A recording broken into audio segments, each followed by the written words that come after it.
আসসালামু আলাইকুম ওয়া রাহমাতুল্লাহ। ভাই স্লোগান বন্ধ করুন, স্লোগান বন্ধ করুন। আসসালামু আলাইকুম ওয়া রাহমাতুল্লাহ।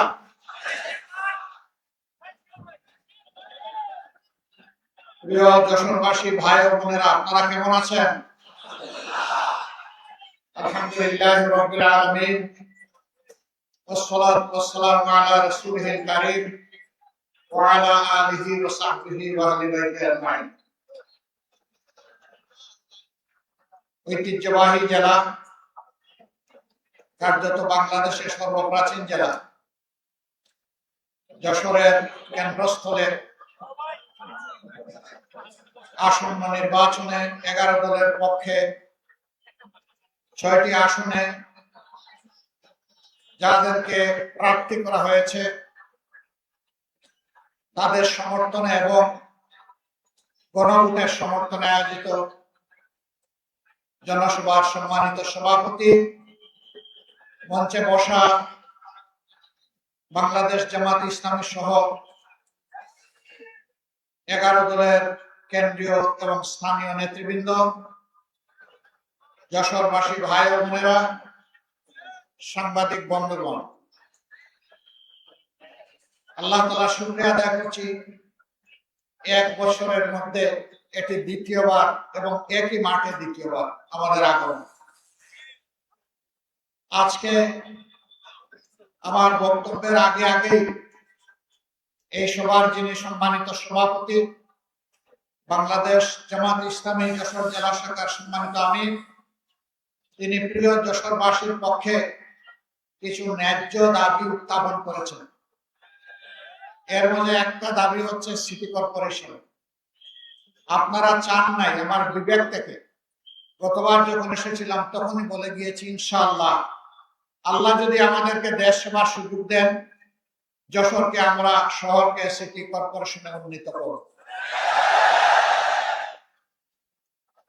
প্রিয় যশোরবাসী, মেডিকেল কলেজ, সদর হাসপাতাল, জলাবদ্ধতা, ভৌত অবকাঠামো, যোগাযোগ ব্যবস্থা, এই সমস্ত বিষয়ে যে সমস্ত দাবি উত্থাপিত হয়েছে এগুলা কোনো অযৌক্তিক আহামরি কোনো দাবি নয়, এগুলা অত্যন্ত যৌক্তিক দাবি। আমরা নির্দ্বিধায় কথা বলতে পারি, আমাদের প্রতীক হচ্ছে দাড়িপাল্লা। এই পাল্লার মাপে ইনশাআল্লাহ আমরা কোনো কম বেশ করব না। যার যেখানে যেটা পাওনা তাদের হাতে আমরা সেটা তুলে দেওয়া হবে আমাদের নৈতিক দায়িত্ব। যদি আল্লাহ তাআলা তার আসমানি ফয়সালার মাধ্যমে এই জমিনের মানুষদের খেদমত করার সুযোগ আমাদেরকে দান করেন, সে সুযোগটা আসবে জনগণের হাত দিয়ে। উসিলাটা হচ্ছে জনগণের হাত 12 তারিখ।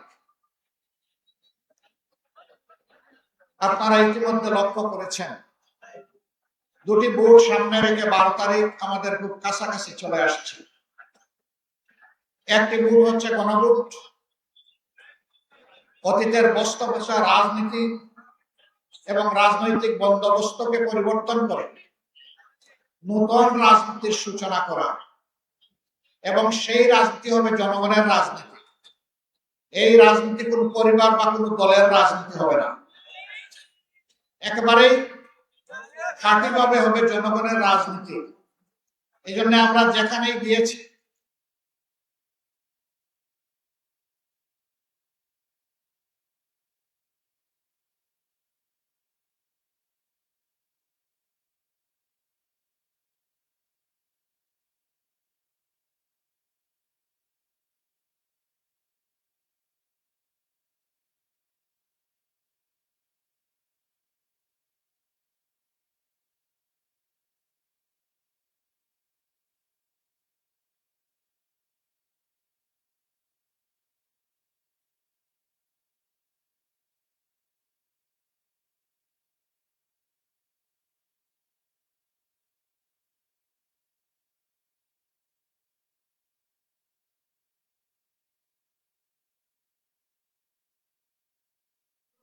বলতে পারছেন না, কারণ 18 কোটি মানুষ গণভোটের হায়ের পক্ষে।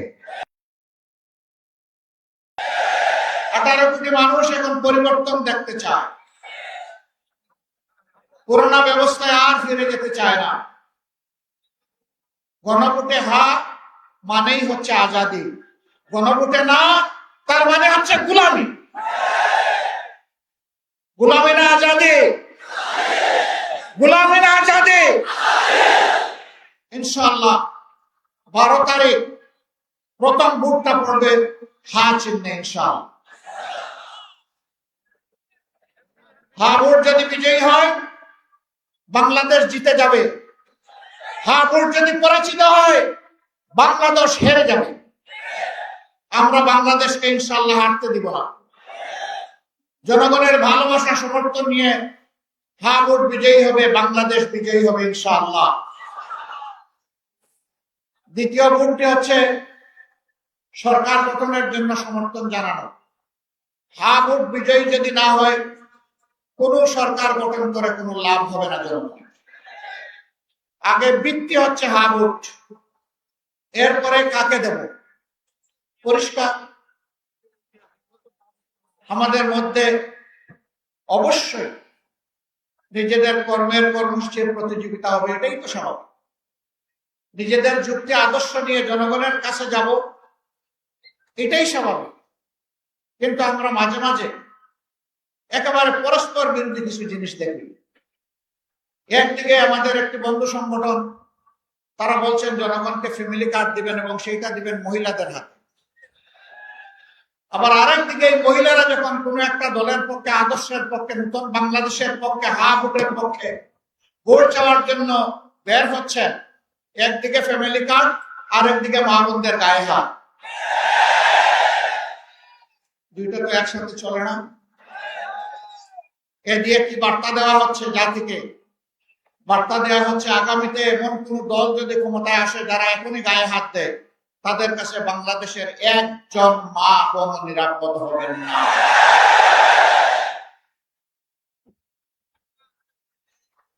আপনারা আপনাদের আদর্শের কর্মসূচির প্রচার করুন, আমরা আপনাদেরকে ওয়েলকাম করব। কিন্তু আমাদের আদর্শ কর্মসূচির প্রচারে আপনারা বাধা দেওয়ার কে? আপনি বাধা দিতে পারেন না। আমাদের কোনো মা বোন, আমার কোনো সহকর্মী যদি নির্বাচনে কোনো আচরণ বিধি ভঙ্গ করে, সেটা আপনি যথাযথ কর্তৃপক্ষকে বলুন, তারা প্রয়োজনে আমাদের বিরুদ্ধে ব্যবস্থা গ্রহণ করবে, আমরা সেই ব্যবস্থা মাথা পেতে নেব। কিন্তু আপনি কে হাতে আইন তুলে নেওয়া? আপনি কে আমার মা বোনকে টিজিং করা? আপনি কে আমার মা বোনদেরকে বেশিং করা? আপনি কে তাদের গায়ে হাত দেওয়া? মনে রাখবেন, আমরা মায়ের পেট থেকে এই দুনিয়ায় এসেছি, আমরা মায়ের দুধ খেয়ে বড় হয়েছি। মাদের বুকের বিছানায় আমাদের নিরাপদ বিছানা ছিল। সেই মাদেরকে আমরা অপমান করতে দেব না। মায়ের জাতির অপমান বরদাস্ত করব না। আর যদি এই ধরনের কোনো আচরণ করা হয়, আমি জাগ্রত পরিবর্তনকামী যুব সমাজ সহ সকলের প্রতি আহ্বান জানাবো, যেখানে এটা করা হবে সেখানেই প্রতিরোধ করে তুলবে। ছাড় দেবেন না। গায়ে পড়ে পায়ে পাড়া দিয়ে আমরা কারো সাথে কোনো দাঙ্গা বাজাতে চাই না, কিন্তু আমার ইজ্জত আর অধিকারের উপর হাত দিলে আমরা ছেড়ে দেব না।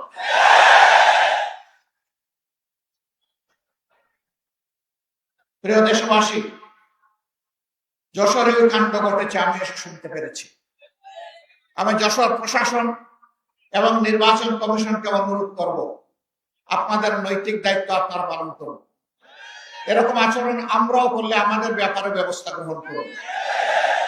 আমরা কারো কোনো আনুকূল্য চাই না, কিন্তু রাষ্ট্রের নিয়োজিত কর্মকর্তা কর্মচারী যারা আছেন তারা জনগণের হয়ে দায়িত্ব পালন করবেন, কোন দলের হয়ে নয়। কারো প্রতি কোনো দুর্বলতা দেখানো যাবে না। দেশ আপনার আমার সকলের। এই দেশটি ভালো থাকলে আপনি, আপনার পরিবার, আত্মীয় স্বজন, বন্ধু বান্ধব সবাই মিলেই ভালো থাকবেন। আর এই দেশটি যদি খারাপ হয়ে যায়, কেউ আমরা শান্তি পাবো না, আপনিও শান্তি পাবেন না। সুতরাং আমরা আহ্বান জানাবো, এই সত্য উপলব্ধি করে অবস্থান নিবেন জনগণের পক্ষে, কোনো দলের পক্ষে নয়। প্রিয় দেশবাসী, আপনারা কেন দাঁড়িপাল্লায় ভোট দিবেন? দাঁড়িপাল্লায় ভোট দিবেন আপনাদের আকাঙ্ক্ষা পূরণের জন্য, জুলাইয়ের শহীদদের প্রতি শ্রদ্ধা দেখানোর জন্য, জুলাইয়ের যোদ্ধাদের সম্মান জানানোর জন্য, তাদের যে অ্যাসপিরেশন বা আকাঙ্ক্ষা ছিল ওটা বাস্তবায়নের জন্য, আমার মায়ের জন্য, বোনের জন্য, মেয়ের জন্য নিরাপদ বাংলাদেশ গড়ে তোলার জন্য, ব্যবসায়ীদেরকে চাঁদার জ্বালা থেকে মুক্তি দেওয়ার জন্য, সিন্ডিকেট এবং চাঁদাবাজের কারণে 18 কোটি মানুষ অস্বাভাবিক দ্রব্যমূল্যের জাতাকলে পিষ্ট, সেই মানুষগুলোকে মুক্তি দেওয়ার জন্য, সমাজে সকলের জন্য সমান এবং ন্যায় বিচার নিশ্চিত করার জন্য। আপনারা বলবেন এত সুন্দর সুন্দর কথা বললেন, আপনারা ক্ষমতায় গেলে এটা বাস্তবায়ন করবেন, তার কোনো প্রমাণ আছে? আলহামদুলিল্লাহ আছে, আলহামদুলিল্লাহ আছে। আমার ছোট ভাই এখানে বলে গেছে 2001 থেকে 6 আমরা একটা সরকারের ছোট্ট অংশীদার ছিলাম, 2 জন মন্ত্রী, 3টা মন্ত্রণালয়। তারা তাদের 20টা আঙ্গুল সম্পূর্ণ পরিচ্ছন্ন রেখেছিলেন, তাদের আঙ্গুলে কোনো ময়লা লাগে নাই, তারা সামান্য কোনো স্বজনপ্রীতি দেখান না, তারা যোগ্যতা এবং দক্ষতার ভিত্তিতে যার যেটা পাওনা সেটা তাদের হাতে তুলে দিয়েছে। তারা শুধু সৎ ছিলেন না, সততার সাথে সাথে তারা স্মার্টও ছিলেন। তাদের মন্ত্রণালয়গুলো বদ্ধ কারখানা খুলে দিয়েছিল, কৃষিতে জীবন ফিরিয়ে এনেছিল, সমাজসেবায় বিপ্লব তৈরি করেছিল, কিন্তু তাদের গায়ে কেউ সামান্য স্পট লাগাতে পারে না।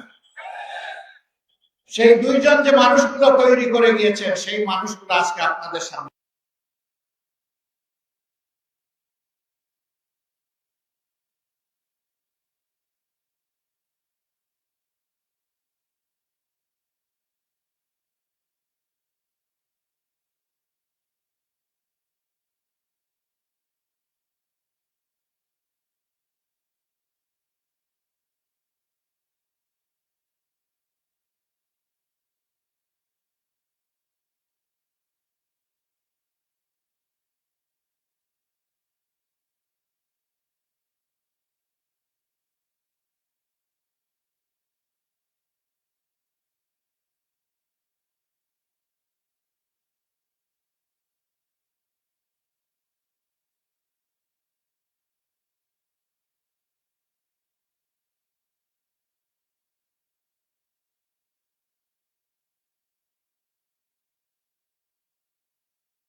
আমরা পাত্তাই দিই। যে দলের নেতৃবৃন্দ অন্যায়ের কাছে মাথা নত না করে হাসতে হাসতে ফাঁসির কাস্টে তক্তার উপরে দাঁড়াতে পারে, সেই দলের নেতারা, সেই দলের কর্মীরা, সমর্থকরা, এই দলকে যারা ভালোবাসে, তারা মহান আল্লাহ ছাড়া আর কাউকে পরোয়াই করে। এখন আমাদেরকে অনেকে জুজুর ভয় দেখান, ভাই লাভ হবে না, এই দলটা তিলে তিলে জলে জলে পরীক্ষিত হয়ে উঠেছে। এই দলের অন্তরে সারা বাংলাদেশ, 18 কোটি মানুষ, কোনো বিশেষ দল নয়, গোষ্ঠী নয়, ধর্ম নয়, আমরা সবাইকে আমাদের অন্তরে ধারণ করি। আমাদেরকে দমানোর চেষ্টা করি, যত মারবেন এই সংগঠন তত বাড়বে। এই কাজ করতে গিয়ে যারা আমাদেরকে খুব জ্বালিয়েছিলেন, আমাদের বিরুদ্ধে মিথ্যা প্রপাগান্ডা চালিয়েছিলেন, তারা তাদের পাওনাটা পেয়ে গেছেন, আরো পাবেন। এর থেকে আমাদের সকলেরই শিক্ষা নেওয়া উচিত। মজলুম যেন জালিম হয়ে না উঠি। আমরা একা মজলুম ছিলাম না, সেই 15.5 বছর সকলেই মজলুম ছিলেন, কিন্তু কি হয়ে গেল? আল্লাহ তাআলা 5 আগস্ট মুক্তি দেওয়ার পর রাতারাতি অনেকের চেহারা পরিবর্তন হয়ে গেল। অবশ্যই যশোরের মানুষ যেহেতু আদি বুনিয়াদি মানুষ, শিক্ষিত মানুষ, ভদ্র মানুষ, যশোরে আপনারা যাই বলেন এখানে কেউ চাঁদাবাজি করে না। এখানেও চাঁদাবাজি করে? এখানে কোনো স্ট্যান্ডম্যান দখল হয় না, তাই না? এখানে হয়। এখানে কেউ তো মামলাবাজি করে না, তাও করে মামলাবাজি করে জনগণকে অতিষ্ঠ করে তোলা হয়েছে। মজলুম দলটি তার নাই অফিস, নাই তার নিবন্ধন, নাই তার চিহ্ন বর্ণ, কিছুই নাই। বিদায় নেওয়ার 4 দিন আগে নিষিদ্ধ। তারপরে প্রথম রাতে 5 তারিখ দাঁড়িয়ে আমরা জাতিকে আহ্বান জানালাম, আপনারা অবশ্যই শান্ত থাকবেন, ধৈর্য ধরবেন, পুরো দেশকে ভালোবাসবেন, সকল নাগরিকের নিরাপত্তার জন্য নিজ নিজ জায়গা থেকে কাজ করবেন। আমরা বলে দিলাম আমাদের উপর যাই জুলুম করা হয়েছে আমরা কারো উপর থেকে প্রতিশোধ নেব না। আমরা আমাদের সহকর্মীকে বলে দিলাম আইনের প্রতিকার চাওয়ার, বিচার চাওয়ার অধিকার আছে, পাওয়ার অধিকার আছে। তবে আমরা স্পষ্ট ভাষায় বলে দিচ্ছি যে সাবধান, একজন মানুষকে মিথ্যা অভিযোগে আপনার মামলার অন্তর্ভুক্ত করবেন না। আপনারা শুনে খুশি হবেন, হাজার হাজার মামলা সারা দেশে আমরা করি নাই। সিম্বলিক কিছু মামলা করেছি। 8টি মামলা, আসামি মাত্র 1 জন। দ্বিতীয় জন আমরা খুঁজে পাইনি, তাকে কেন আমরা মামলার আসামি করব? আমাদের মামলার আসামি সর্বোচ্চ 98 জন, এর উপরে কোনো মামলার আসামি না। কিন্তু আমাদের কোন ভাই বন্ধু তারা মামলা করেছেন হাজারে হাজার, গনে পাওয়া, বিস্তর সমস্যা। এরপরে আরো আছে রক্ষা, এগুলা দিয়ে মানুষকে হয়রান করা হয়েছে, মানুষের উপর নির্যাতন করা হয়েছে। আমরা এগুলা নিন্দা জানি, আমরা ঘৃণা করি। এটা বিচারকে হত্যা করার সামনে। আমরা এই ধরনের মামলা বাণিজ্য আমরা করতেও চাই না, দেখতেও চাই না। এই সবগুলা থেকে মুক্তি দেওয়ার জন্যই দাঁড়িপাল্লা ইনশাআল্লাহ আপনারা। আমরা চাঁদা নেইনি, আমরা কোন টেম্পো স্ট্যান্ডের দখল নিয়ে কারোর সাথে ঝগড়ায় জড়াইনি এবং দখল করিনি। আমরা কোনো মামলা বাণিজ্য করিনি। আমরা কোনো মা বোনের ইজ্জতের দিকে চোখ তুলেও তাকাইনি এবং আমরা কারো কোনো অধিকার হরণ করিনি। দল হিসাবে আমি বরাবর বলে আসছি, যেই দল তার সহকর্মীদেরকে সামলিয়ে রাখতে পারে সেই দলটাই বাংলাদেশকে সামলে রাখতে পারবে ইনশাআল্লাহ। যারা নিজেদের দলকে সামলে রাখতে পারে না, নিজের দলের কর্মীদের জীবনের নিরাপত্তা দিতে পারে না, সেই দল যত বড় দল হোক, মাঝারি হোক, যাই হোক, তাদের কাছে বাংলাদেশ কখনো নিরাপদ হবে না। আমরা আমাদের ভাইদেরকে বলি, আপনারা দেশ গড়ার আগে দলটা গড়েন ভালো করে, দলটাকে শৃঙ্খলায় আনেন, দেশ লাভবান হবে, আপনারাও লাভবান হবেন। এই ক্ষেত্রে আমাদের কোনো সহযোগিতা লাগলে তাও করুন। তারপরে আল্লাহর রাস্তে শৃঙ্খলার দিকে আসেন, মানুষকে সম্মান করুন, ভালোবাসুন। আপনারা দেখেছেন এত নির্যাতন, এত ফাঁসি, এত এক্সট্রা জুডিশিয়াল কিলিং, হাজার কর্মীকে হারিয়েছে, সহকর্মীকে। যখন শহীদ পরিবারগুলোর কাছে যাই, মা বোন, এতিম সন্তান, তাদের চোখে তরল পদার্থ দেখি। এই তরল পদার্থ চোখের পানি নয়, তাদের সন্তান, ভাই এবং পিতার রক্ত। যখন পরিবারের সদস্যরা বলেন যে এই দেখেন দেয়ালে এই ছোট্ট শিশুটি তার বাপের ছবি অঙ্কন করে বলতেছে, বাবা তুমি কখন আসবে,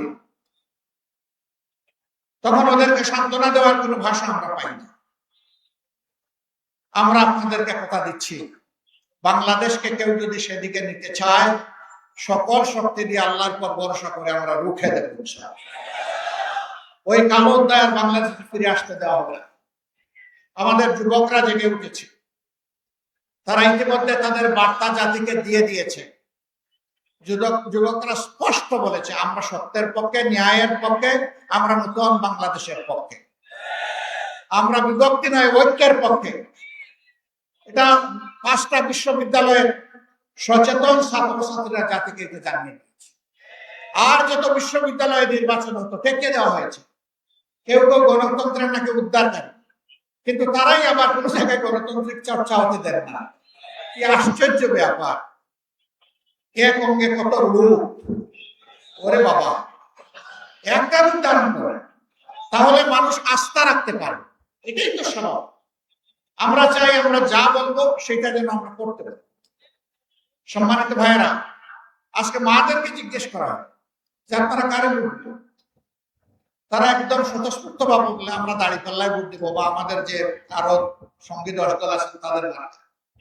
কেন দিবেন? ওনারা আসলে তো আপনাদেরকে ঘরে বন্দি করে রাখবো, এটা আপনাদের কথা, আমরা এটা বিশ্বাস করি। তাইলে দিবেন কেন? যে দিব এই কারণে আমরা বিশ্বাস করি তাদের হাতেই বাংলাদেশ নিরাপদ থাকবে, আমিও নিরাপদ। আপনারা একজন বোনের অভিব্যক্তি দেখেছেন, কেউ তাকে মডেল বলছেন, ওটা বলছেন, সেটা বলছেন।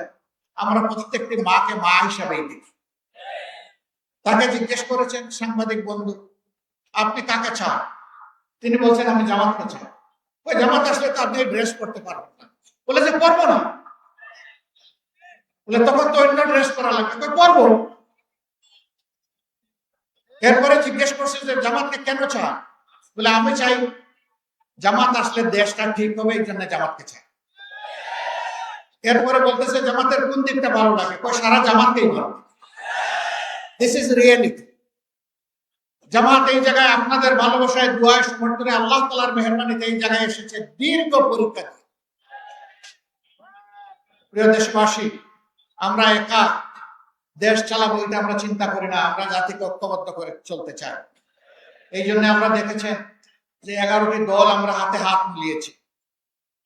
আমরা এই জাতিকে নিয়ে সামনের দিকে এগিয়ে যেতে চাই ইনশাআল্লাহ।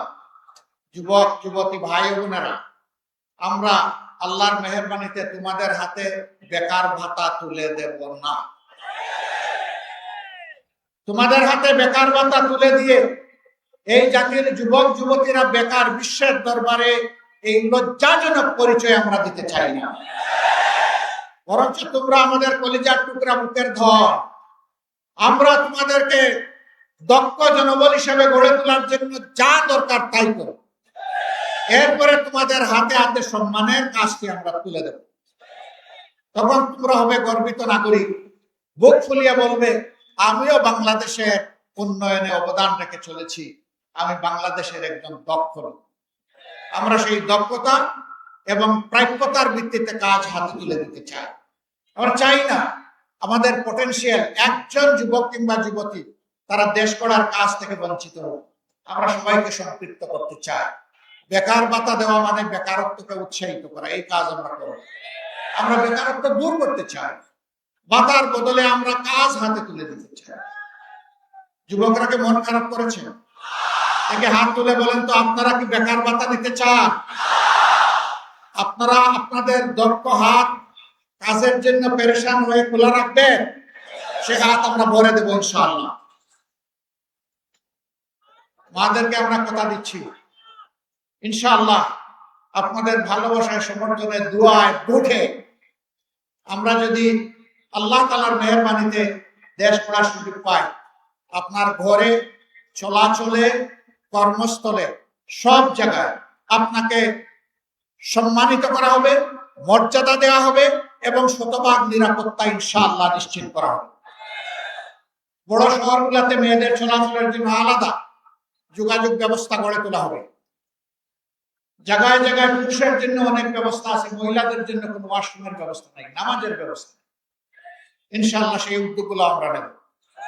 আমি যখন দেশে বিদেশে ভ্রমণ করি, তখন যারা বিমানের কর্মচারী বা ক্রাফটের কর্মচারী বাংলাদেশি যারা, তারা অনেকে এসে বলে আমরা কি আপনারা আসলে যদি চাই তাহলে মাথায় এক টুকরা কাপড় দিতে পারবো, আমাদেরকে এই অপশনটাকে খুলে দেওয়া হবে? মাঠের দিকে তাকাইয়া বলি, মা, যদি আল্লাহ সেই সুযোগ দিবেন, দিয়ে থাকেন, তাহলে সকল ধর্মের লোকেরা তাদের ধর্মীয় পোশাক আশাক পড়তে পারবে, কাউকে বাধা দেওয়া হবে না। তোমার জন্য তোমার দুয়ার, অন্যের জন্য অন্যের দুয়ার খুলে যাবে, কোনো সমস্যা নেই। সম্মানিত ভাইরা, 90 ভাগ মুসলমানের দেশে 54 বছর পরে একটা মেয়ে একটা মা আমাকে কেন এই প্রশ্ন করবে জানতে চাই। ইনশাআল্লাহ সকল ক্ষেত্রে তার সমাধান করা হবে আল্লাহ চাই। সিন্ডিকেট মুক্ত বাংলাদেশ আমরা গড়ে তুলব ইনশাআল্লাহ। সিন্ডিকেট এখন গোটা বাংলাদেশকে অবশ করে ফেলেছে সর্বক্ষেত্রে। এই সিন্ডিকেট হাত আমরা গুঁড়া করে দেব। চাঁদাবাজি করা লাগবে না, ওদেরকেও বুকে টেনে নিয়ে ওদের হাতেও কাজ তুলে দেবো ইনশাআল্লাহ। আমি বলেছিলাম ভয় পেও না চাঁদাবাজ, তোমাদেরকে আমরা সম্মানিত করবো। আমরা ঠিকই বলছি ইনশাআল্লাহ সম্মানিত, কারণ তোমরা আমাদের সন্তান, তো তোমাদের প্রতি আমাদের দায়িত্ব আছে। এই দায়িত্ব আমরা উপেক্ষা অগ্রাহ্য করতে পারি। যারা তোমাদেরকে বিপদে নিয়েছে আমরা তাদেরকেও সুপথে নিয়ে আসবো ইনশাআল্লাহ। সুপথে এসে সবাই দল করুক, তুমিও সেই দল করো, আমার কোনো আপত্তি নেই। কিন্তু তোমাকে সমাজে আর লজ্জাজনক পরিচয়ে আমরা পরিচিত করে রাখতে চাই না, ওই জায়গা থেকে উদ্ধার করতে চাই। আপনারা দোয়া করবেন।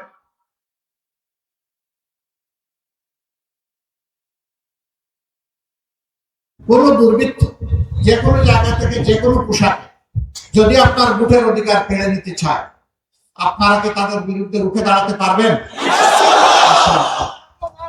বাংলাদেশ জেগে আছে, বাংলাদেশ জেগে থাকবে। তরুণরা ঘুমায় নাই। যেই তরুণরা বুকের রক্ত দিয়ে নতুন বাংলাদেশ এনেছে, সেই তরুণরা ইনশাআল্লাহ তাআলা আজিম পরিবর্তনের বাংলাদেশ গড়ে তুলবে ইনশাআল্লাহ। যুবক যুবতীরা তৈরি হও, আগামীর বাংলাদেশ প্রস্তুত করছি তোমাদের হাতে তুলে দেওয়ার জন্য। সেই গুরু দায়িত্ব নেওয়ার জন্য তোমরা তৈরি হয়ে যাও। আমি এখন আপনাদের সামনে যশোরের ৬টি আসনে 11 দলের পক্ষ থেকে যাদেরকে আমরা সংসদ সদস্য পদ প্রার্থী করেছি আপনাদের খেদমতের জন্য, সেবার জন্য, তাদেরকে আপনাদের কাছে আমরা আমানত হিসেবে এখন রেখে থাকি। প্রথমে যশোর ১, সম্ভবত এটা ৭, তাই না? মাশাআল্লাহ। আমরা ডানপন্থী ভাই, ডান দিকে আসেন, বাম দিকে দিব না। জি, সত্য করে ধরেন। আপনারা ইনসাফের প্রতীক দাঁড়িপাল্লা দেখতে পাচ্ছেন। যশোর ১ আসনে বিশিষ্ট আলেমে দ্বীন, বিশিষ্ট রাজনীতিবিদ, সংগঠক, সমাজসেবক জনাব মাওলানা আজিজুর রহমান সাহেবের হাতে আমরা তুলে দিয়েছি। আপনারা কি দাঁড়িপাল্লার সাথে আছেন? আছে। কোন সরকার? আরো জুড়ে ইনশাআল্লাহ 12 তারিখ। ধন্যবাদ আপনাদের সবাইকে। এরপরে যশোর ২ ডাক্তার মুসলিউদ্দিন ফরিদ, তিনি একজন বিশিষ্ট চিকিৎসক। দীর্ঘদিন তিনি বিলেতের মাটিতে দক্ষতার সাথে পেডিয়াট্রিক কার্ডিয়াক সার্জন হিসেবে অত্যন্ত সুনামের সাথে কাজ করছিলেন। আমরা তাকে বলেছিলাম, বহু খেদমত করেছেন ব্রিটেনের, চলে আসুন এবার বাংলাদেশে, এখন আপনি সেবা করবেন বাংলাদেশিদেরকে। তিনি আমাদের ডাকে সাড়া দিয়ে তার নাগরিকত্ব ফেলে এসে ত্যাগ করে তিনি আপনাদের একজন হয়ে আজকে আপনাদের সামনে এসেছেন। আপনারা তাকে ইনশাআল্লাহ দাঁড়িপাল্লাতে বিজয়ী করবেন। মার্কা আছে রে ভাই? মার্কা আরো জুড়ে 12 তারিখ যশোর ২-এ। মাশাআল্লাহ, ইনশাআল্লাহ, জাযাকাল্লাহ। এরপরে যশোর ৩, উনি যশোর MM কলেজ, না MM কলেজের সাবেক নির্বাচিত ছাত্র সংসদের উনি ছিলেন ভিপি ভাই আব্দুল কাদের। তাকে সবাই চিনেন? মায়া লাগে? আলহামদুলিল্লাহ, তার হাতেও আমরা দাঁড়িপাল্লা তুলে দিলাম। প্রতীকী 12 তারিখ ঘরে ঘরে জনে জনে বিজয় হবে ইনশাআল্লাহ, জাযাকাল্লাহ। এরপরে যশোর ৪, সুনামধন্য যশোর জেলা শাখার সম্মানিত আমির এবং বিশিষ্ট শিক্ষাবিদ, সমাজসেবক, রাজনীতিবিদ জনাব অধ্যাপক গোলাম রসুল। তাকে আপনারা চিনেন? মায়া লাগে? পুরুষের প্রতি আরো জুড়ে ইনশাআল্লাহ 12 তারিখ বিজয় হবে ইনশাআল্লাহ, জাযাকাল্লাহ। এরপরে যশোর ৫, এটা সম্ভবত মনিরামপুর। জি, বিশিষ্ট আইনজীবী, সমাজসেবক, রাজনীতিবিদ, এবং চরম অন্ধকার যুগেও তিনি উপজেলা চেয়ারম্যান হিসেবে প্রতিদ্বন্দ্বিতা করেছিলেন। তার বিজয় জোর করে ছিনিয়ে নেওয়া হয়েছিল। এবার কাউকে আর বিজয় ইনশাআল্লাহ আমরা চিন্তাই করতে দেব না। ইনসাফের প্রতীক দাঁড়িপাল্লা আপনারা আছেন? আরো জুড়ে 12 তারিখ ইনশাআল্লাহ সারাদিন মা বোনদের নিয়ে সবাই মিলে হাতে হাত মিলিয়ে বিজয় হবে ইনশাআল্লাহ। জাযাকাল্লাহ। যশোর 6 পুরানা মানুষ মাশাআল্লাহ। এই মানুষটা হলো 35 বছরের যুবক। বিশ্বাস হয় না? 35 বছরের একজন যুবক যেমন এই প্রান্ত থেকে ওই প্রান্তে দিন রাত চষে বেড়াতে পারেন, এটি তার রক্তের সাথে মজ্জার সাথে মিশে গিয়েছে। তিনি মানুষের পাশে থাকেন আর এইভাবে ছুটাছুটি দৌড়াদৌড়ি করেন। তিনি হচ্ছেন আমাদের ভাই জনাব অধ্যাপক মুখতার আলী। আমরা তার হাতে ইনসাফের প্রতীক দাঁড়িপাল্লা তুলে দিলাম। আপনারা বুক করে তার জন্য দোয়া করবেন এবং ইনশাআল্লাহ বিজয় ছিনিয়ে আনবেন। আরে ভাই মার্কাটা কি? আরো জোরে। সকালের নাস্তা হয় নাই। দাঁড়িপাল্লা 12 তারিখ সারাদিন বিজয় হবে ইনশাআল্লাহ। জাযাকাল্লাহ। আপনাদের সকলকে অসংখ্য মোবারকবাদ। আসুন তাকবীর দিয়ে আমরা শেষ করি। লিল্লাহি তাকবীর।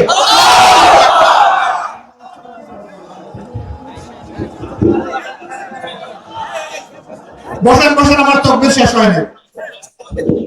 সম্মানিত ভাইরা, আমাদের প্রিয় নেতা ডক্টর শফিকুর রহমান রাজধানী থেকে তিনি নির্বাচনে তিনিও একজন সংসদ সদস্য প্রার্থী। মিরপুর কাফরুল থেকে আমরা আমাদের জামাতকে যশোরবাসীর পক্ষ থেকে দাঁড়িপাল্লা প্রতীক হাতে দিয়ে তার জন্য দোয়া করছি। আল্লাহ পাক সারা দেশে দাঁড়িপাল্লার বিজয় দান করুন।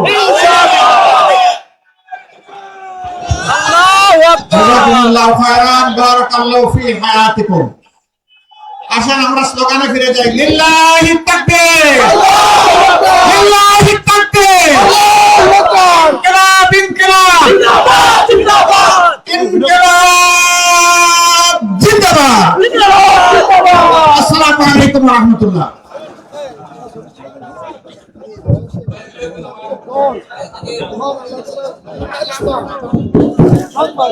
Come on.